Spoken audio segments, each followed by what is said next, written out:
Hai, jumpa lagi bersama saya Axel. Kali ini kita akan membahas tentang financial planning tapi yang lebih intermediate. Bukan tentang gimana rasio-rasionya dulu, tapi kita akan lebih membahas tentang yang namanya ngatur duit.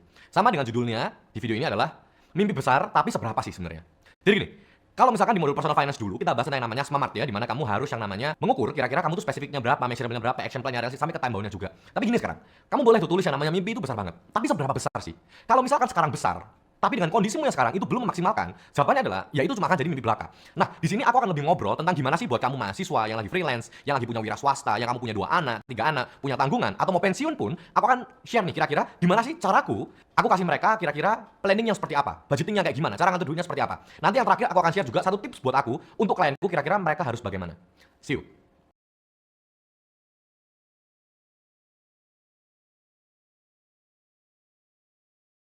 Di Ternawang sendiri kita punya 6 level. Gimana sih sebenarnya keuangan kamu sekarang? Apakah kamu lagi babak belur, lagi bengep, lagi memar, lagi pas-pasan, lagi slow, lagi makmur atau lagi sultan? Setiap orang memiliki level yang berbeda-beda. Belum tentu ketika mereka dalam satu kondisi yang sama, misalkan sama-sama mahasiswa, tapi levelnya biasa sama. No, itu bisa berbeda. Karena apa? Karena lifestyle setiap orang, historicalnya mereka, pengalamannya mereka, di mana mereka lahir itu bisa sangat mempengaruhi. Jadi gimana kamu yang sekarang? Kita akan cek sama-sama di segmen yang kedua. Oke, jadi ini hanya patokannya kita 6 level dan setelah kita ngecek, kamu langsung cek nih kira-kira kamu di level yang berapa dan kamu harus seperti apa. Oke, sekarang selamat datang di segmen 2, cara ngatur uang buat kamu yang lagi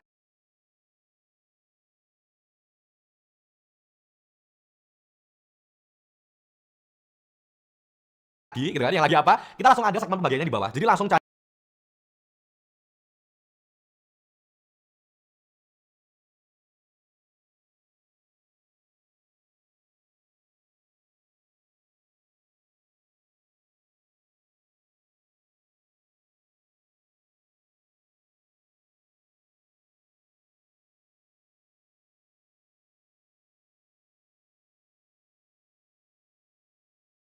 aja nih. Sekarang kira-kira kamu yang di mana? Nanti kamu langsung lihat aja video yang di sana.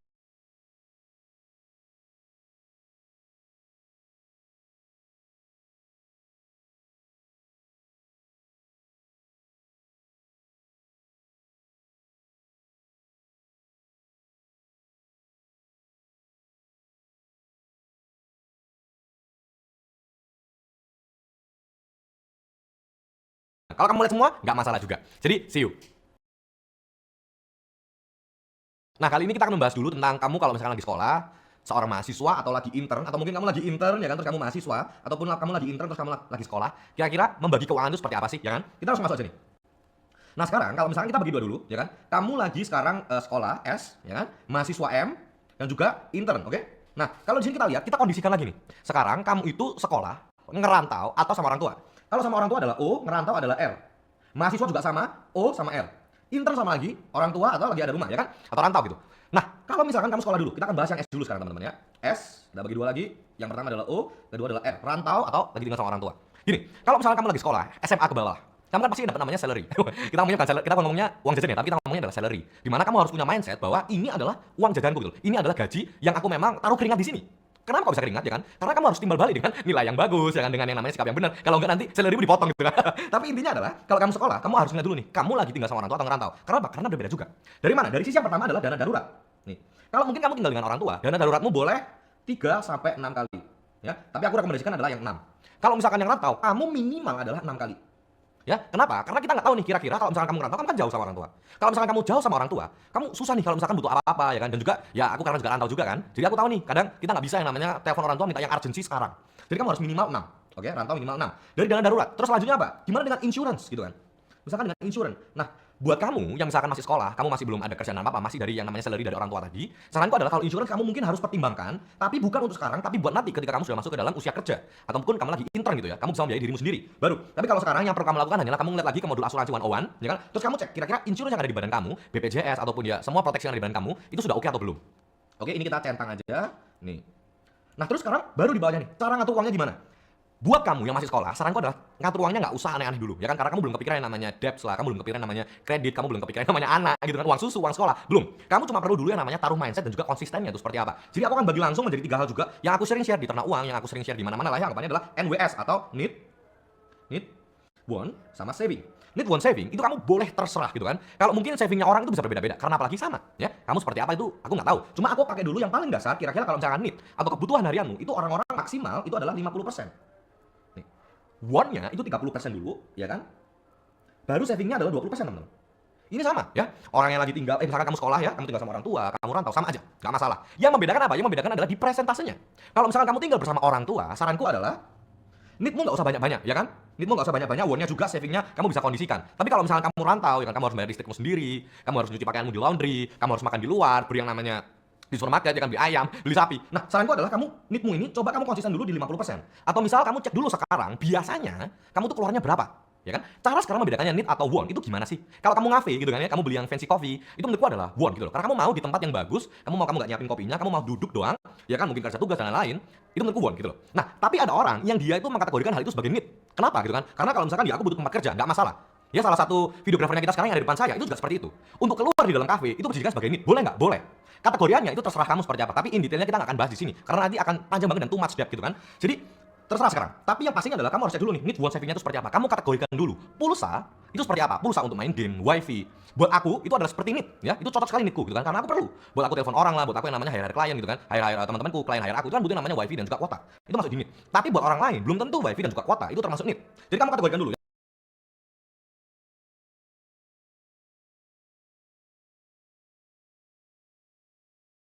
Ya, PR pertama buat kamu yang masih sekolah. Yang mahasiswa gimana? Yang mahasiswa kurang lebih sama, ya. Karena sekolah sama mahasiswa sama, yang beda cuma mungkin besar salary-nya doang. Jadi yang tadi S ini kita langsung strip semua, sekolah atau mahasiswa. Gitu kan? Sekolah atau mahasiswa. Nah, selanjutnya adalah gimana kalau misalkan intern gitu ya. Yang intern kita akan bahas habis ini.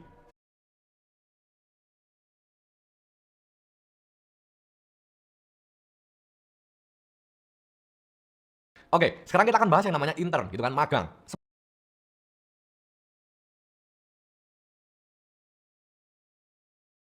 Seperti apa sih gitu kan? Nah, untuk kamu yang magang, kita bagi dua lagi nih teman-teman ya. Oh, sama air lagi, kita biasakan dulu. Kamu tinggal sama orang tua atau kamu lagi rantau sekarang.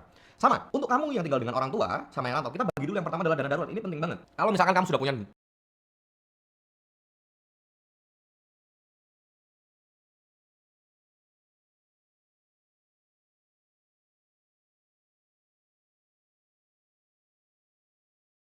dana darurat, bagus. Tapi kalau belum punya, saranku adalah mulai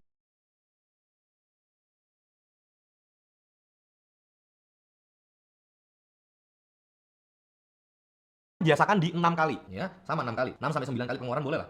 Nah, pertanyaannya adalah buat apa? Sekarang aku akan kembalikan lagi ke kalian. Kamu di intern ini mau serius atau tidak? Kalau misalkan kamu intern di sebuah perusahaan dan kamu kayak, "Oke, aku harus serius nih di perusahaan ini," ya kan? Ya udah berarti kamu kan anggapannya mau menyeriusikan. Kalau kamu sudah mau menyeriusi hal ini, sewaktu-waktu kalau ada yang hal tidak diinginkan, misalkan kamu kurang cocok lah sama company-nya atau company-nya mungkin kurang cocok sama kamu. Kalau misalkan ada lagi kandidat yang lebih baik, mungkin kamu akan dipindahkan ke intern yang lain gitu ya, ke perusahaan lain atau mungkin akan dikeluarkan dulu. Kalau misalkan seperti itu gimana? Tahu-tahu semua hal yang kamu terima dari intern itu kan berhenti. Nah, itu harus kamu siapkan dulu tuh. Dan juga, kalau misalnya kamu ada rantau sekarang, masa tau langsung telepon sama orang tua, "Ah, Mak, ya ini aku internnya kurang gitu, jadi tolong dong tambahin uang jajan," gitu kan. Ya kalau aku sih sebenarnya tidak mau gitu ya. Jadi kita harus membiasakan dulu untuk yang namanya financial independence, di mana kita bisa membiayai diri kita sendiri dulu, ya baru kita membiayai orang lain. Jadi kita biasakan dulu dengan mindset yang sama bahwa untuk orang yang intern dan kamu mahasiswa dan kamu mau fokus di tempat ini, saranku adalah 6 sampai 9 kali. Kita mulai biasakan dulu. Karena apa? Karena nanti di video selanjutnya adalah kita akan masuk nih, kira-kira kalau kamu bekerja seperti apa. Antara intern ini dan kamu bekerja itu akan saling menyambung. Seperti apa nyambungnya? Ya kan kita akan bahas nanti. Selanjutnya mulai dari insurance juga teman-teman. Mulai dari insurance. Nah, kita bahas nih kalau misalkan insurance, kamu sudah mulai harus cari kira-kira insurance yang cocok itu seperti apa. Kalau misalkan sekarang kamu bilang sama mama gitu kan, "Mah, aku mau beli asuransi," gitu ya. Terus mama bilang sama papa gitu kan, "Nah, kamu sudah ada asuransi dari kita." Jawabannya adalah coba cek asuransi kamu, apakah preminya itu bisa kamu bayarkan atau tidak. Seperti apa sih? Untuk insurance-nya sendiri, saranku adalah 10% dari, ini minimal ya, minim 10% dari income kamu per bulan. Jadi kalau misalkan 3 juta ya kamu cari nih, kira-kira asuransi apa yang bisa kamu bayarkan preminya itu 3 juta per bulan. Atau saranku sih ngambilnya yang tahunan gitu ya, biar lebih murah. Nah, tapi kalau misalkan ya kamu sekarang ada dari orang tua, kamu harus mulai cari dulu kan seperti yang tadi. Tapi kalau kamu sudah membiayai sendiri, ini kamu harus mulai yang namanya konsisten. Harus mulai yang namanya financial budgeting sendiri. Harus mulai menempatkan kira-kira aku harus seperti apa gitu ya. Jangan hanya berharap sama kredit card. Itu menurutku sayang banget gitu ya. Meskipun kredit card itu bagus, tapi kalau misalkan mindsetnya kita belum kuat di sana, kita masih berpikir untuk yang namanya ya biasa ya, baru masuk ke dunia kerja dapat uang sendiri. Menurutku mungkin kita akan harus yang namanya menahan diri dulu untuk ke namanya kartu kredit. Tapi kalau misalkan kamu sudah oke, ya nggak masalah. Kita lanjut lagi. Untuk budgetingnya sendiri, nih, untuk budgetingnya sendiri ya kan, saranku adalah kamu pakai lagi yang awal teman-teman ya. Need one saving, nih need one saving. Tapi ditambah teman-teman ya, kita tambahin dengan yang namanya insurance and credit. Ya, jadi kita ada 5 sekarang. Need one saving, insurance and credit. Kalau saranku ya, kredit itu maksimal adalah 35%. 35% dari income kamu. Kalau misalkan assurance minimal, ya ini minim 10%. Savingnya berapa? Savingnya minimal juga 10% juga. Ini kamu harus mulai konsisten teman-teman ya. Mungkin ada satu fase, dua fase di mana kamu pasti nggak akan bisa nabung. Tapi jangan sampai kamu ada di fase itu ya. Justru dengan adanya video ini aku harapkan kamu nggak akan sampai tuh di fase itu. Jadi harus selalu ada. Won-nya gimana? Won-nya sama. Won-nya maksimal 30% teman-teman. Maksimal 30%. Malahan kalau bisa, yang maksimal 30% ini jangan kamu maksimalkan gitu ya. Kalau bisa dikurangin gitu. Need-nya gimana? Need-nya sama. Kurang lebih 50% ya kan. Loh sel. 50, 30 tambah 10 tambah 10 itu sudah 100% gitu ya. Terus gimana yang dengan yang namanya kredit ini? Kredit ini akan masuk di dalam yang namanya need-nya kamu. Juga masuk di bonnya kamu. Ya, itu harus kamu bagi juga. Tapi ini baru yang kredit ini baru nanti kalau misalkan kamu mau ambil. Ya, jadi ini aku beritahu dulu. Kredit maksimal 30%. Nanti yang di video selanjutnya yang untuk orang sudah bekerja punya satu anak, aku akan lebih budgeting yang mungkin lebih familiar dengan mereka. Tapi buat kamu yang sekarang yang lagi intern ya kan, ini saranku terlebih dahulu. Jadi kamu posisikan yang dibuat saving berapa, kamu harus siapin uang untuk insurance. Kalau misalnya kamu mau kredit, kamu harus juga lihat apakah kredit ini dia mengambil 30% dari income-nya kamu. Itu harus kamu pikirkan dulu sebelum kamu ngambil yang namanya kredit ini. Tapi sama dengan yang tadi, ya kan untuk yang sekolah itu sama, kamu kategorikan dulu. Kira-kira need-mu itu apa, want-mu itu apa, dan bagaimana kamu bisa kira-kira mempaskannya dulu. Kalau misalkan kamu intern terus uangnya nggak berhenti-berhenti ya tidak masalah. Tapi saranku adalah mulai konsisten dulu. Itu yang buat sekolah, mahasiswa dan juga intern. Ya, gimana dengan yang rantau sel? Sama ya. Untuk yang rantau kamu juga mungkin harus pikirkan lagi. Apalagi kamu yang ada di rumah orang tua sekarang. Kalau kamu nanti keluar dari rumah harus seperti apa? Di video selanjutnya kita akan bahas kalau kamu sudah masuk ke dalam dunia kerja, di mana kamu sudah bukan dianggap sebagai siswa lagi, tapi kamu sudah dianggap sebagai bagian dari masyarakat. Oke, kita akan bahas di sana. Ini asik banget karena kebanyakan yang kita temuin adalah yang banyak aku temuin adalah mereka yang sudah bekerja. Jadi mungkin akan lebih relate ke kamu. Oke, sampai ketemu di video selanjutnya.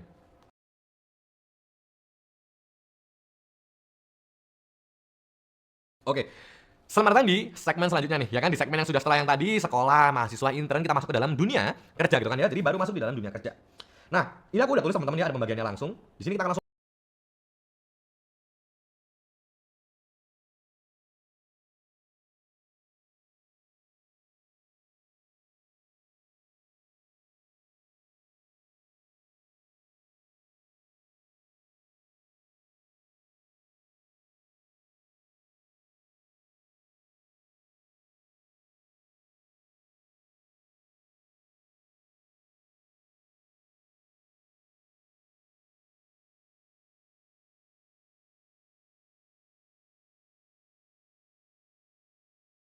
ngobrol. Kira-kira seperti apa sih?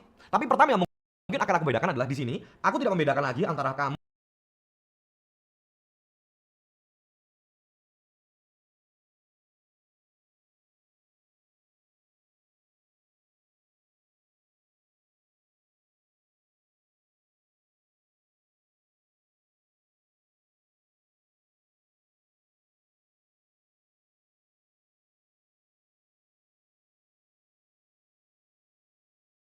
tinggal sendirian, kamu tinggal bersama orang tua. Kenapa? Ya,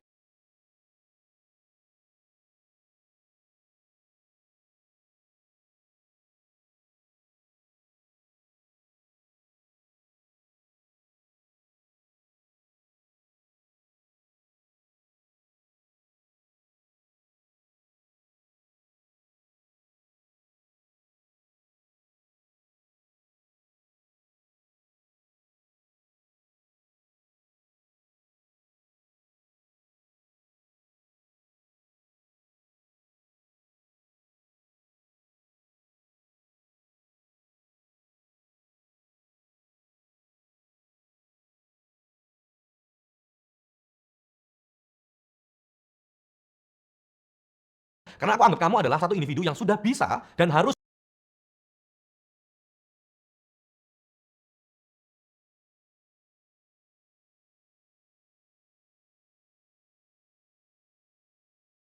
membiayai dirimu sendiri. Jadi kita anggapannya kita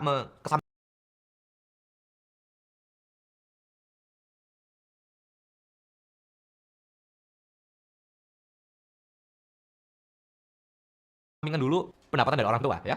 Nah, selanjutnya di sini pos-posnya itu sama. Ada kredit, ada insurance, ada saving, dan di belakang ada surprise.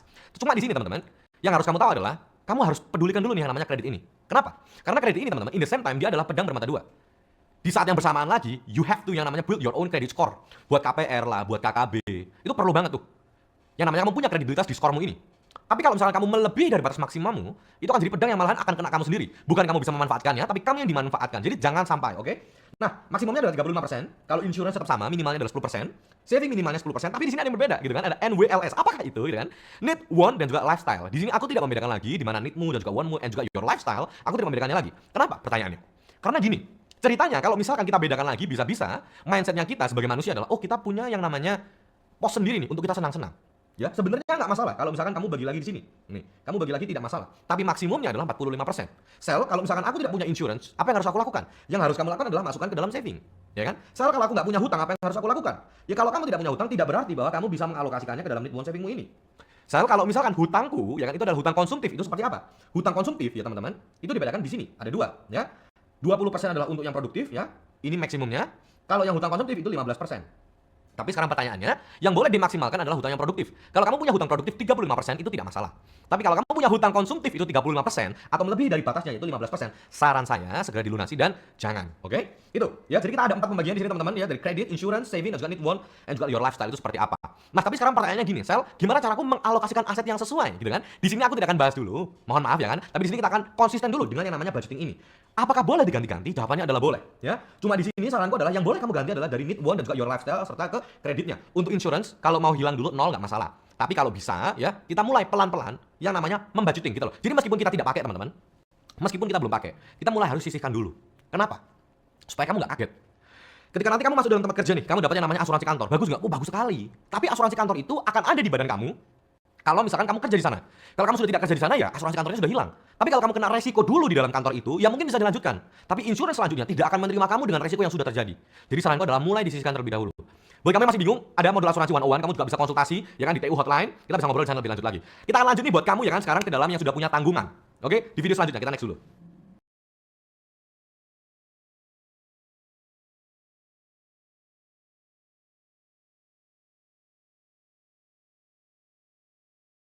Halo, selamat datang di dalam video 1 minus 2. Oh, enggak ya. Di sini adalah 1 sampai 2, bukan 1 minus 2. Dimana di sini kita mau ngeliat nih kira-kira buat kamu, ini spesial lagi buat kamu yang udah bekerja dan punya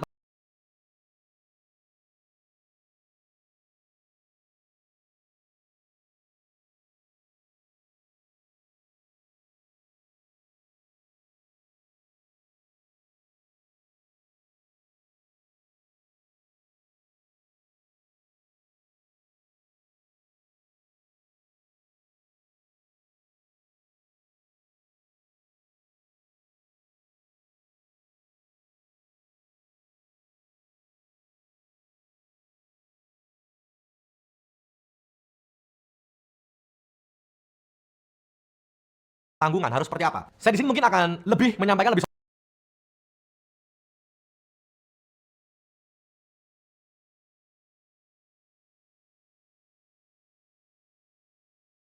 apa lagi ya, karena mungkin yang di sini yang nonton lebih tua daripada saya. Jadi I will address it more formal gitu kan.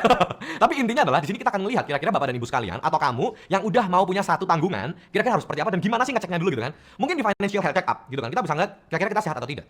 Ya, tapi di sini kita akan lebih membudgeting. Mungkin setiap rumah, ya setiap keluarga, mereka punya budgetingnya sendiri-sendiri. Cuma di sini saya ingin membantu sedikit kira-kira harus seperti apa. Karena kita di sini akan yang namanya melihat dulu kira-kira dengan budgeting yang ada, pos-pos ini kita harus seperti apa sih gitu kan? Ya, karena kebanyakan dari kalian yang di sini rata-rata sudah tinggal sendirian. Jadi kita pakai yang namanya S, sendirian.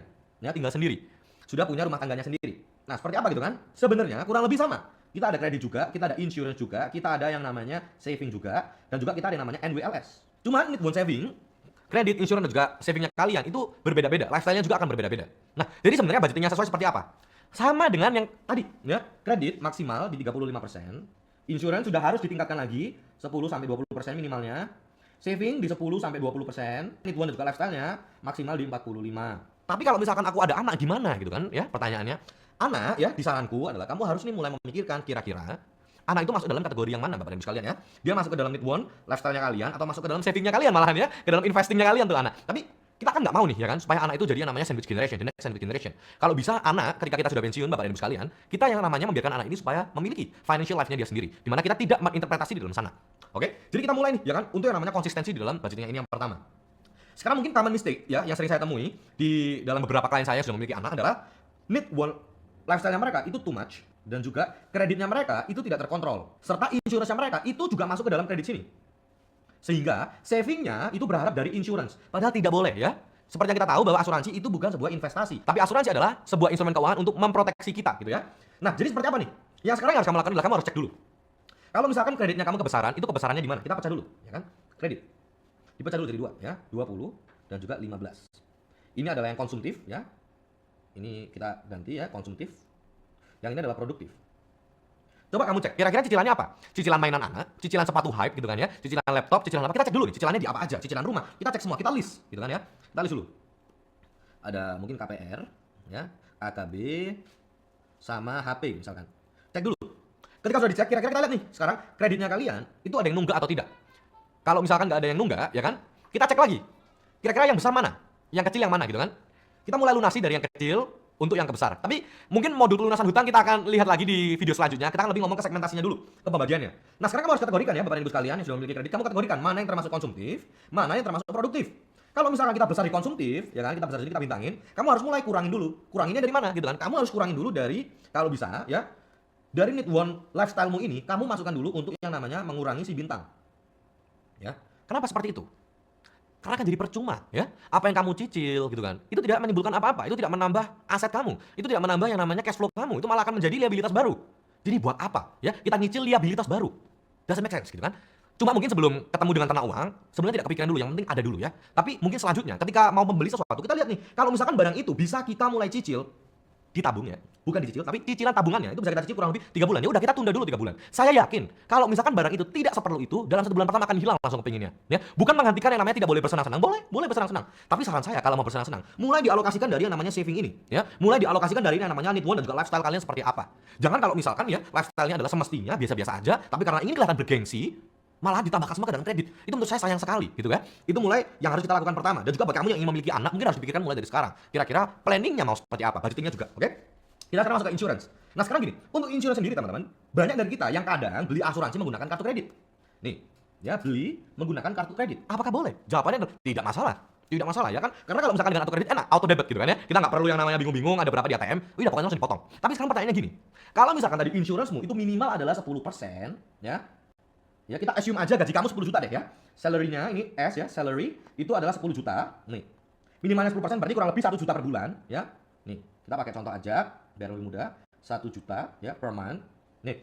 Tapi ternyata kamu merasa kayak nggak apa-apa sih sebenarnya gitu kan, kita beli aja asuransi yang ya lebih sedikit 30% gitu ya. Tapi pakai kartu kredit jadi nggak kerasa. Itu loh ya. Kadang dengan kita memiliki kartu kredit justru kita akan mikirnya wala ada kartu kredit gitu ya. Jangan berpikir seperti itu teman-teman ya. Pastikan kalau misalkan kamu ada kartu kredit, kamu cek juga per bulannya dia berapa, per tahunnya berapa, dengan gaji kamu dia makan berapa.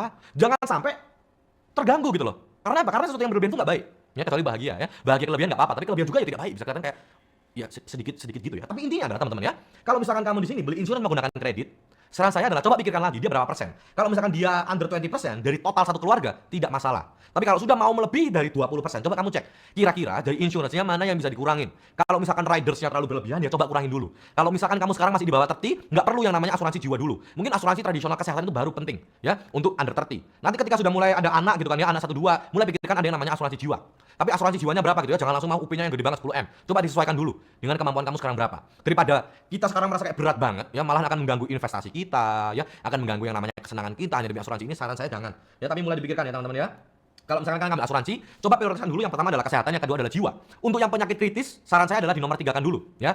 Kenapa gitu ya? Karena kalau misalkan kita bilang ke penyakit kritis, pasti semua orang kena gitu kan, namanya penyakit. Tapi seberapa kritis gitu kan? Coba kamu cek juga di dalam kolom asuransi, kira-kira penyakit kritisnya ini dia mengcover apa aja. Kalau misalkan dia hanya mengcover 15 penyakit harganya mahal banget, jangan gitu ya. Jangan gitu. Jadi kita lihat dulu kesehatan, penyakit kritis terus jiwa. Saran saya sih kalau misalkan beli yang unit link, beli yang 2 ini dulu. Yang jiwa nanti mungkin kita akan tambah lagi. Tapi prioritaskan kesehatan dulu. Selanjutnya adalah ke saving ya. Kita ngeliat di sini ada ke saving kurang lebih 10 sampai 20%. Ini enaknya kalau misalkan kamu sudah paham dengan yang namanya keuangan, kamu sudah paham dengan yang namanya dana darurat, kamu sudah paham dengan yang namanya financial planning. Jadi ketika kamu saving di sini, ya kan, ingat nggak? Kalau tadi kita ngomong di atas, kalau misalkan kamu lagi intern, kamu lagi sekolah, kamu lagi mahasiswa, kamu lagi mulai kerja, kamu sudah nyiapin dulu nih kira-kira kamu mau savingnya berapa, dana daruratnya minimal berapa. Jadi ketika kamu masuk ke dalam sudah punya anak 1, ya kan, dana daruratnya nambahnya tidak terlalu banyak. Jadi misalkan udah siap, let's say tadi gajinya 10 juta ya, berarti terus expensesnya kurang lebih full, let's say kita bilang full, berarti kurang lebih 80-90%, oke? Expensesnya 9 juta berarti. Sebentar. Expensesnya 9 juta, ya kan? Kamu sudah punya anak 1, berarti butuhnya kurang lebih 9 bulan. Berarti kurang lebih ada 81 juta dana darurat, ya. Tapi ternyata kamu nurut nih gitu kan. Ini let's say kita bilang udah 10 tahun lagi nih, kamu nurut. Kamu punya dana darurat itu kurang lebih let's say 30 juta. Ya. Ya udah kamu tidak perlu nambah-nambah lagi, kamu cuma perlu nambah 51 juta. Nih, coba kita lihat teman-teman sama-sama ya perbandingannya. Menyiapkan dana darurat dari 0 ketika kamu sudah punya anak, sama menyiapkan dana darurat mulai dari kita sebelum punya anak. Ya, perbedaannya itu jauh sekali, 30 juta. Kalau kita lihat dari gajinya kita yang 10 juta per bulan, itu even takes us buat 3 bulan ya untuk ngambil 30 juta itu. Jadi bayangin kalau misalkan kamu menyiapkan semua ini dari sekarang. Bisa-bisa sangat ringan banget teman-teman. Ya, itu maksud saya. Kenapa kamu harus melakukan financial planning dari sekarang? Ini buat kamu yang sudah memiliki anak 1 sampai 2. Jawabannya kan, loh Sel, aku kan sudah terlambat kalau misalkan aku belum punya dana darurat. Gimana caranya? Good question. Aku akan jelaskan. Misalkan saving kamu kita minimalkan deh 10%. Nih, ya 10%. Dari 10% ini let's say kita bilang gaji kita 10 juta, berarti kamu punya 1 juta ya untuk alokasi. Ini udah bagus banget. Alokasinya harus gimana? Yang harus pertama kali kamu prioritaskan adalah kalau kamu tidak punya dana darurat adalah pasti dana darurat, pasti banget, pasti banget. Tapi di saat yang sama kamu bilang kan, aku butuh untuk dana pensiun. Harus seperti apa? Kamu siapkan lagi di sini, dana pensiun. Sel, aku butuh lagi nih untuk 3 sampai 5 tahun lagi. Aku ingin beli yang namanya rumah lagi. Kita siapkan lagi dana beli rumah. DPR ya. Dan DP rumah gitu ya, DPR. Jadi DP rumah, oke? Nah, selanjutnya kita lihat nih, kamu punya 1 juta. Alokasinya gimana? Prioritaskan. Kalau misalkan yang pertama kamu butuhkan adalah dana darurat, ya kita pukul dulu dana darurat 50%. Ya, dana pensiun kita mungkin bisa prioritaskan dulu. Kamu mau pensiun umur berapa? Mungkin bisa di 20%. Baru nanti DP rumah kamu prioritaskan 30%. Dari sini akan kelihatan kira-kira kalau misalkan kamu mau beli rumah 3 tahun lagi, apakah cukup? Gitu kan? Apakah sudah ada? Jawabannya adalah bukan untuk anggapannya mereka, ya ampun, kapan sih aku bisa ini tuh. Nggak apa-apa ya. Lebih baik kita terlambat sekarang daripada kita terlambat 3 tahun lagi karena pasti akan berbeda, teman-teman. Akan berbeda. Jadi buat Bapak dan Ibu sekalian yang kiranya keuangannya sedang batuk-batuk gitu ya, mungkin budgetingnya banyak yang kelewatan gitu kan ya, mungkin kesehatan keuangannya mulai banyak yang ke kanan dan ke kiri gitu ya, not in the right track gitu kan. Saran saya adalah mulai ke TU hotline gitu kan. Kita punya 30 menit gratis buat kamu konsultasi keuangan langsung dengan saya. Silakan aja chat ke sana, nanti akan dialihkan ke WA, baru WA akan dialihkan ke saya. Jadi saran saya mulai stay in the right track dulu ya, karena saran saya dengan keuangan yang sehat, saya jamin deh kebahagiaan kita akan meningkat. Saya berani jamin. Oke, selanjutnya, udah kita punya nih namanya dana darurat, dana pensiun dan juga dana untuk DP rumah. Sekarang pertanyaannya gini. Kalau misalkan Sel, aku ini butuh, ya kan? Aku butuh 81 juta loh, Sel. Untuk dana darurat. Sementara per bulan aku hanya bisa nabung 500 ribu. Sampai kapan gitu kan? Jawabannya adalah, ketika ada bonus bulanan, ya, itu bisa kamu alokasikan untuk dana darurat. Ini saya akan bantu di sini ya. Dana darurat bisa dari bonus bulanan nih. Bonus bulanan, atau bonus tahunan, atau bonus angpau ya, bonus Ramadan. Semua bonus-bonus alokasikan dulu buat dana darurat. Udah, jangan dipakai untuk beli baju lagi, jangan dipakai untuk beli HP baru. Prioritaskan dulu. Karena in the short term, we need yang namanya dana darurat ini. Meskipun kita punya namanya insurance, teman-teman ya. Kita sangat-sangat butuh. Lebih baik kita punya banyak benteng yang menahan supaya penyakit-penyakit keuangan ini datang daripada kita hanya punya 1-2 benteng aja. Siapkan benteng yang banyak. Nanti kita ngomong lagi lebih lanjut lagi, oke? Sekarang savingnya udah aman gitu kan, insurance-nya udah aman. Sekarang kita akan lihat nih ke dalam need want dan juga lifestyle-nya kalian seperti apa. Sebenarnya in the lifestyle dan juga di need-nya kalian dan want-nya, aku tidak akan mengomentari banyak karena kamu yang tahu kira-kira kebutuhan kamu apa. Kemauan keluargamu itu yang mana? Lifestyle-nya kamu tuh seperti apa?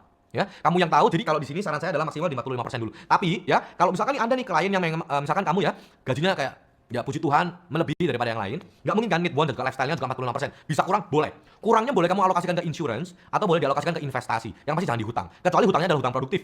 Nggak masalah ya. Tapi kita akan cek lagi sama-sama nanti misalkan ketika orang yang berbisnis itu seperti apa. Itu ada di segmen paling terakhir, kamu bisa lihat di list video nanti ya kan. Kita akan ngomong kira-kira untuk mempersiapkan yang namanya pensiun itu seperti apa. Berbisnis akan aku taruh di paling bawah. Oke.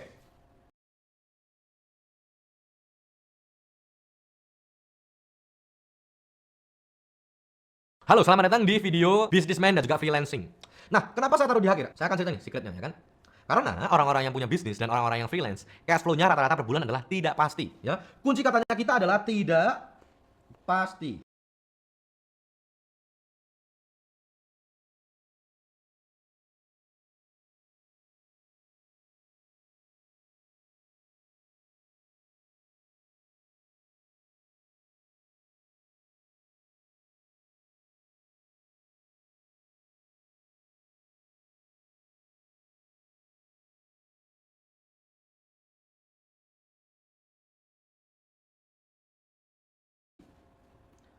Bulan ini mungkin bisa 100 juta, bulan depan belum tentu. Bulan ini mungkin bisa 10 juta, bulan depan mungkin bisa lebih besar lagi. Lalu harus seperti apa? Jawabannya adalah mudah sekali, ya. Jawabannya adalah kita akan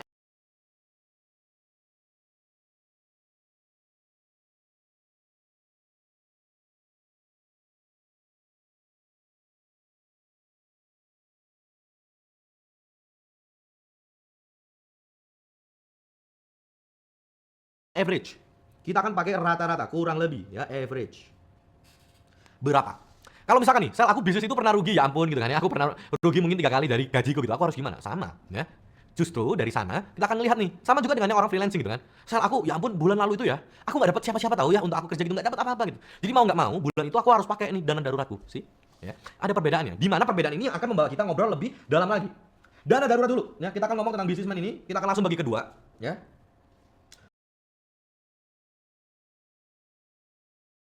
O dan juga R, ya. Ada orang tua dan juga ada rantauan. Sekarang pertanyaannya gini, apakah sama? Sama ya. Aku tidak akan sama sekali membedakan kalian yang freelancing juga businessman. Kenapa? Karena ya mau nggak mau akan sama tetap hasilnya ya. Mulai dari dana darurat minimal 12 kali, trust me ya. Dari apa? Dari expenses sama. Sekarang gini, expensesnya kamu itu sama nggak ya dengan yang anggapannya expenses bisnis? Kalau masih sama, saran saya mulai dibedakan. Sama dengan kamu juga yang freelancing. Kira-kira barang-barangnya kamu untuk beli kamera, untuk beli kanvas, untuk beli dropship, untuk beli nambah laptop, untuk bayar gaji karyawan. Kalau masih diambil dari yang namanya gajimu sendiri atau dari pendapatan kamu sendiri, mulai dibedakan sekarang. Mulai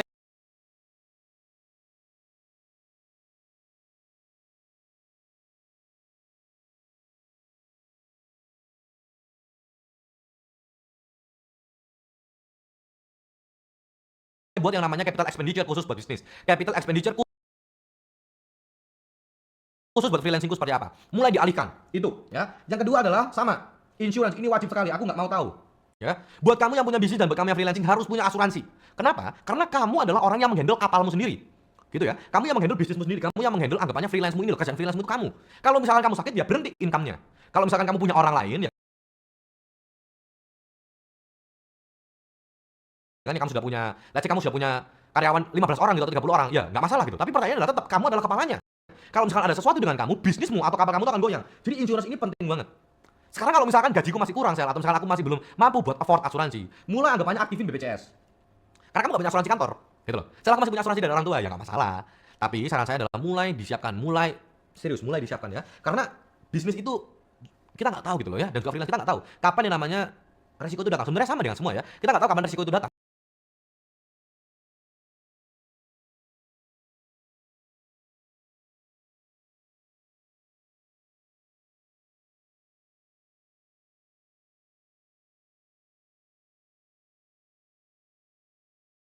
Tapi terkhusus buat kamu yang namanya businessman dan juga yang freelancing ada. Kamu nggak punya asuransi kantor. Kamu harus punya asuransi yang benar-benar personal buat kamu sendiri. Jadi aktifin BPJS, ya, BPJS dan juga aktifin asuransi swasta. Kalau misalkan sudah diaktifkan asuransi swastanya, kamu harus cek nih, gitu loh. Asuransi swastanya itu kemahalan, ini ya overprice atau malah terlalu kurang gitu loh. Karena teman-teman ini banyak sekali bisnismen itu mereka langsung goyang gitu ya karena bayar rumah sakit sekarang sudah tidak murah gitu ya. Jadi harus mulai dipikirkan kira-kira asuransi swastanya itu mau yang mana dan seperti apa. Nah, terus buat rata-ratanya sekarang. Kamu ambil rata-rata mean ya, kurang lebih kamu pakai average annual. Ya, rata-rata tahunanmu berapa? Sel, aku tahun lalu waktu corona hancur sekali. Ya coba dilihat sebelum corona berapa. Ternyata sebelum corona kamu menghasilkan 3 kali. 3 kali dari income kamu di corona. Tapi ternyata sama juga. Ya income-nya meningkat, expenses-nya juga meningkat. Namanya lifestyle inflation. Tapi sekarang pertanyaannya gini, ketika Covid, ya kan? Income-nya menurun, lifestyle-nya bagaimana? Juga pasti menurun. Nanti setelah Covid harus gimana? Gitu kan? Setelah Covid kamu ketemu nih dengan yang namanya ternak uang dulu. Kamu bisa belajar nih kira-kira kalau misalkan aku yang sekarang, ternyata di Covid aku bisa hidup dengan let's say sepertiga gitu dari sebelum Covid. Pertanyaannya adalah, kalau sudah setelah Covid, apakah bisa untuk di-maintain? Jawabannya adalah bisa. Coba kita akan lihat di sana ya. Kita tidak akan mengurangi lifestyle apa-apa karena lifestyle adalah gaya hidup kamu. Yang tahu juga adalah kamu. Sekarang pertanyaannya adalah bagaimana untuk mengalokasikannya dengan baik. Orang yang bisnismen, orang yang freelancing, kalian perlu untuk keluar rumah gitu kan. Kalian perlu buat yang namanya melakukan marketing sendiri gitu kan ya, buat yang namanya untuk nomboki bisnismu sendiri dan lain-lain. Maka dari itu yang dari lifestyle ini, aku tidak akan kutak-kutik ya, aku tidak akan pegang sama sekali. Need one-nya gimana? Sama. Kita akan lebih fokus ke dalam sesuatu yang memang sangat bergoyang, yaitu dana darurat dan juga insurance yang benar-benar wajib sekali. Dana darurat tadi minimal 12 kali, insurance tadi harus punya BPJS dan juga punya asuransi swasta. Sekarang gimana dengan savingnya? Ya, gimana dengan savingnya? Savingnya adalah, saranku adalah, ya sama, di 10%. Nih. Tapi mulai harus dikonsistenkan. Ya, mulai anggapannya mengira-ngira nih, oke savingku ini untuk bisnisku, ya, atau untuk individualku. Kalau misalkan untuk bisnis, ya kan, kenapa nggak masuk di dalam capex gitu kan ya? Kenapa nggak di dalam anggapannya modal perusahaan? Kalau misalkan buat diriku sendiri, ini mau menggait kemana? Memang yang untuk personalku atau yang untuk bisnisku? Kalau misalkan untuk naikkan prestis bisnis, pertanyaan sama lagi, kenapa tidak dialokasikan untuk ke sini? Yang capex tadi. Ya kan? Bisnisku nggak seberapa besar gitu loh. Terus aku harus gimana? Sama ya. Harus mulai diplaningkan juga. Bisnis pun punya budgeting sendiri. Cuma sorry to say, saya bukan yang terlalu jago di bisnis. Jadi saya cuma akan kategorikan dalam hal yang serupa. Sama, bisnis juga perlu yang namanya budgeting. Kamu harus tahu dulu, nggak bisa semerta-merta hanya oke sekarang aku butuh gelas anggapannya 200 biji buat kopiku, pakai uangku dulu aja nggak masalah gitu. Nanti bisa-bisa malah kita kayak ya udahlah buat bisnisku sendiri. Jadi nggak sehat keuangannya ya. Jadi akan lebih jomplang sekali, mulai tidak balance. Nanti kalau sudah mulai punya keluarga gitu kan ya, ini saya kategorikan dulu gitu kan. Sekarang sudah mulai punya keluarga, tapi mindsetnya tetap sama seperti itu, akan jadi susah sekali ya. Jadi saran saya adalah mulai dibedakan keuangan yang buat perusahaan mana, keuangan yang buat diri sendiri gimana. Harus gimana? Kita akan sama-sama langsung nutup di sesi selanjutnya, di sesi akhir. Sampai ketemu.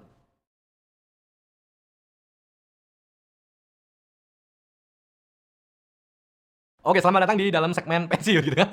Tapi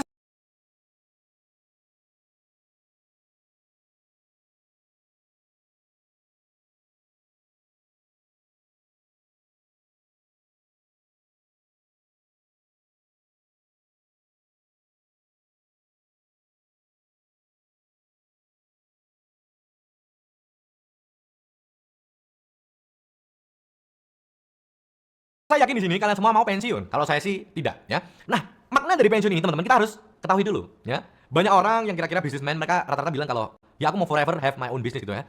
Tapi mungkin ada dari kita beberapa yang memang kita udah ya capek lah dengan yang namanya corporate gitu kan, kita mau pensiun. Boleh capek, silahkan. Sekarang pertanyaannya adalah bagaimana kamu mau mempersiapkan pensiun kamu gitu ya. Kamu mau pensiun dengan yang benar-benar kayak wah bebas semua atau pensiun yang gimana gitu kan. Kalau kamu lihat di level yang tadi Ternawang yang ada 6 ya, itu di segmen terakhir ada yang namanya financial freedom gitu ya.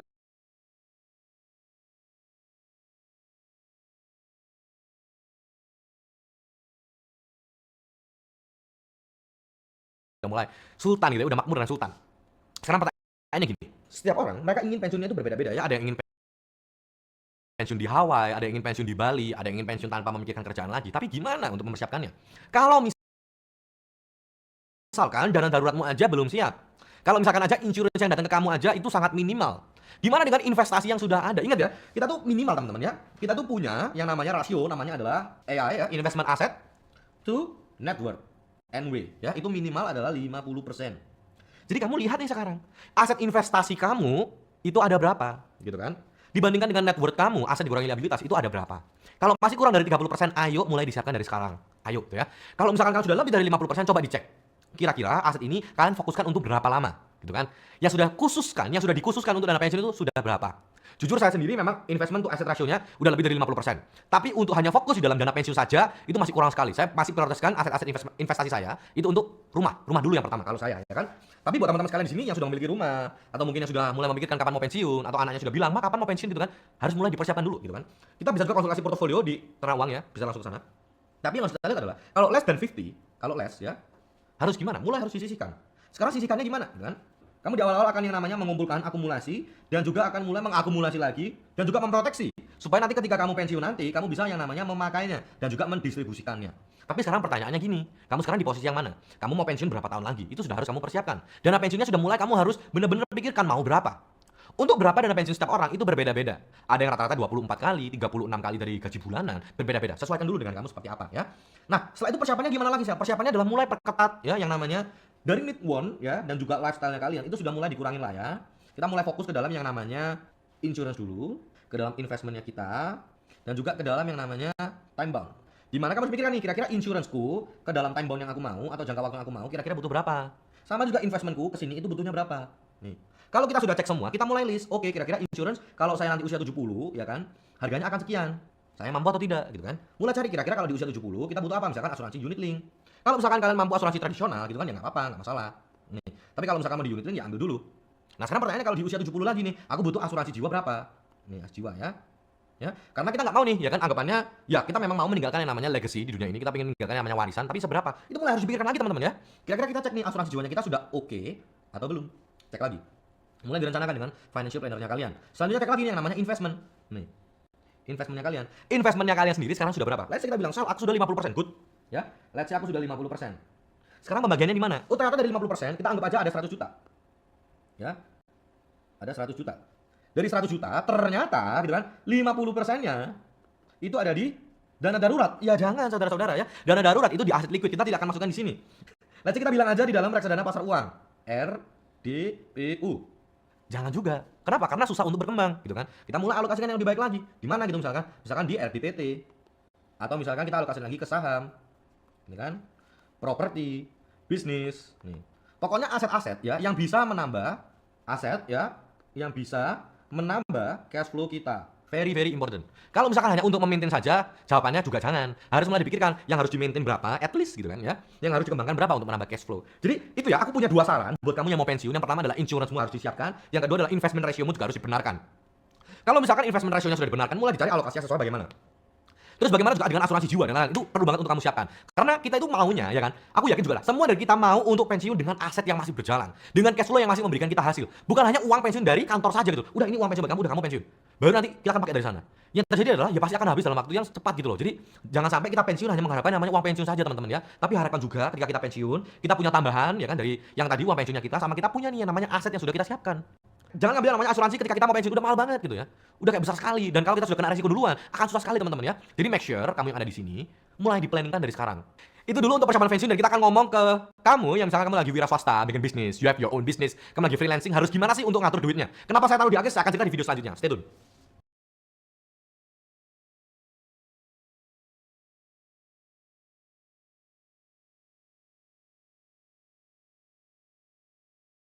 Halo, selamat datang di segmen terakhir banget, Financial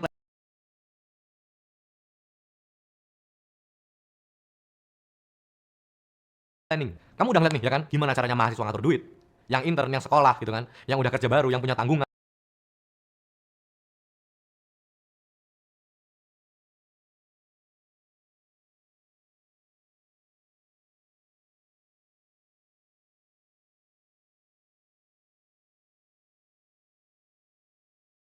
yang berbisnis, persiapan pensiun, udah semua. Sekarang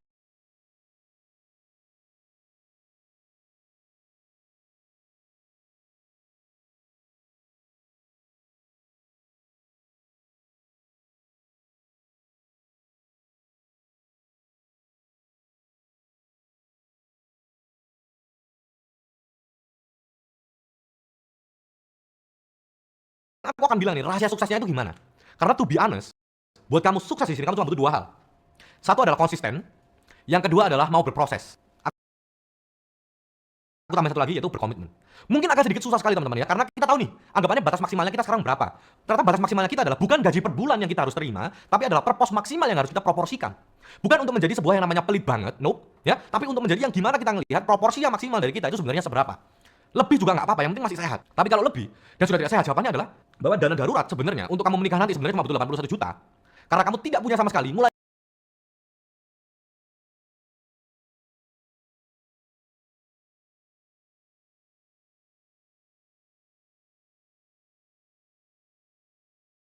dari nol itu akan kelihatan sangat berat. Jadi sekarang pertanyaannya adalah, lebih cepat kamu memulai sekarang teman-teman, akan lebih sukses nantinya kamu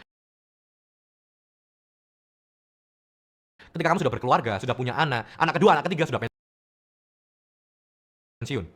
Jadi sekarang yang harus kamu lakukan adalah kamu lihat lagi videonya kalau kamu nggak ngerti, kamu mulai budgeting lagi dan kamu mulai anggapannya konsisten, berproses dan berkomitmen di sana. Udah, saya nggak punya rahasia lagi.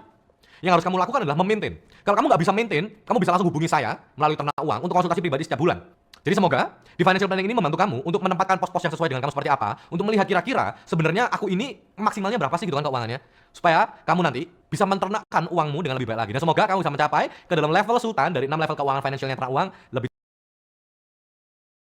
cepat. Maka dari itu teman-teman, saya Axel Efraim, terima kasih banyak sudah menyaksikan video ini. Sampai berjumpa di lain waktu lagi. Sampai jumpa.